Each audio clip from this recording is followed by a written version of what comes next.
Et c'est l'heure maintenant du journal de l'économie avec Christophe Dansette. Bonjour Christophe. Bonjour Pauline.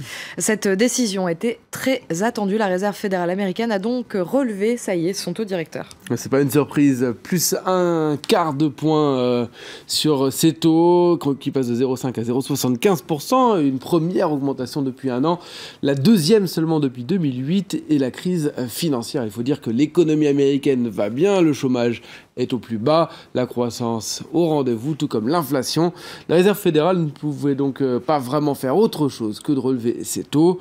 La seule vraie surprise, c'est que Janet Yellen annonce 3 hausses supplémentaires probables l'année prochaine. On écoute tout de suite la présidente de la Fed. Mes collègues et moi, nous reconnaissons les progrès considérables réalisés par notre économie ces dernières années. Rejoignons notre double objectif de plein emploi et de stabilité des prix. On s'attend à ce que notre économie continue à bien se porter, avec un marché de l'emploi qui se renforce encore et une inflation atteignant les 2% au cours des 2 prochaines années. Et comment réagissent les marchés européens? Ils viennent d'ouvrir. Et on va dire qu'ils avaient largement anticipé cette hausse et qu'ils sont déjà tournés vers autre chose, notamment aujourd'hui les annonces d'une autre banque centrale, la banque centrale britannique. En principe, elle devrait maintenir ses taux à un niveau très bas. Cela sera à suivre à partir de 13h. Et puis aux États-Unis, ils suivront plusieurs indicateurs, en particulier les demandes d'allocation chômage. Alors en Europe, c'est donc la prudence qui reste de mise, avec une ouverture dans le vert pour le CAC 40, rassurée aussi par certains indicateurs qui montrent que le secteur privé accélère. Du vert également pour le DAX à Francfort. Seul le FTSE, vous le voyez, recule légèrement. À noter que les valeurs automobiles en Europe sont en hausse, rassurées par un marché qui est reparti de l'avant en novembre après avoir stagné en octobre. Les ventes de voitures neuves ont augmenté de près de 6% en Europe le mois dernier, selon l'association des constructeurs automobiles. En Asie, c'est le rouge qui a dominé, sauf à Tokyo, vous le voyez, qui gagne en clôture 0,10% pour le Nikkei. Forte baisse en revanche pour la bourse de Hong Kong. Le Hang Seng cède 1,82%, craignant qu'avec les 3 hausses supplémentaires des taux américains l'année prochaine, les marchés émergents deviennent moins attractifs, tout simplement parce que ceux qui jusqu'à présent voulaient fuir les taux bas américains pour investir sur des marchés, notamment ceux de Hong Kong, eh bien, pourraient être tentés de rester aux États-Unis. L'autorité monétaire de Hong Kong a d'ailleurs très vite réagi en relevant à son tour ses taux aujourd'hui, pas suffisamment pour rassurer les marchés.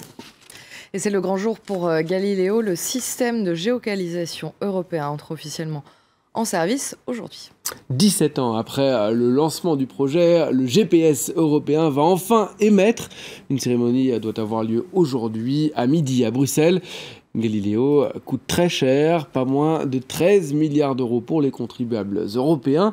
Mais les autorités européennes l'espèrent. Il permettra à l'Europe de renforcer son autonomie stratégique et surtout d'attirer des investissements grâce à un système 10 fois plus précis que son concurrent américain. Les explications de Sandrine Gomez.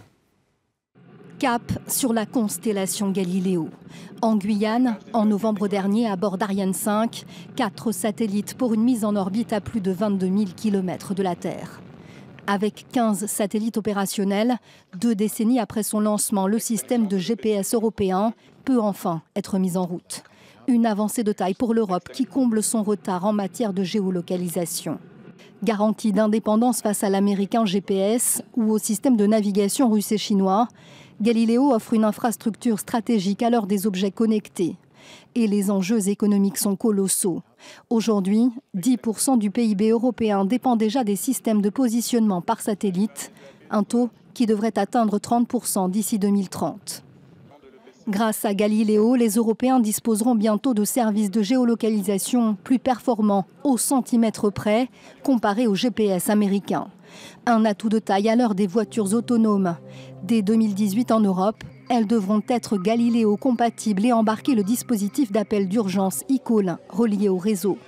À la clé aussi, un système de navigation plus efficace, même avancé pour les smartphones. Galileo, c'est aussi la promesse d'opérations de secours plus efficaces en haute montagne ou en haute mer.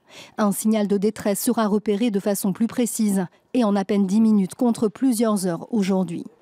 Un signal satellite accessible pour l'heure à une poignée de privilégiés, équipés de la puce adéquate sur smartphone. Pour un service optimal et gratuit pour le grand public, rendez-vous en 2020 avec la mise en orbite de 30 satellites. Et pour terminer, le ras-le-bol des chauffeurs de VTC en France, il bloque aujourd'hui plusieurs axes à Paris. Plusieurs centaines d'entre eux dénoncent l'humiliation que leur inflige le groupe Uber. Ce matin, ils se sont rassemblés porte-maillot. On voit ici d'ailleurs les images de cette porte-maillot et comptent rejoindre le siège français de la plateforme de réservation dans le 19e un peu plus tard dans la journée. À noter qu'ils bloquent aussi certains abords des aéroports parisiens. Ils réclament une meilleure rémunération et la fin de ce qu'ils qualifient de salariat déguisé. Merci Christophe.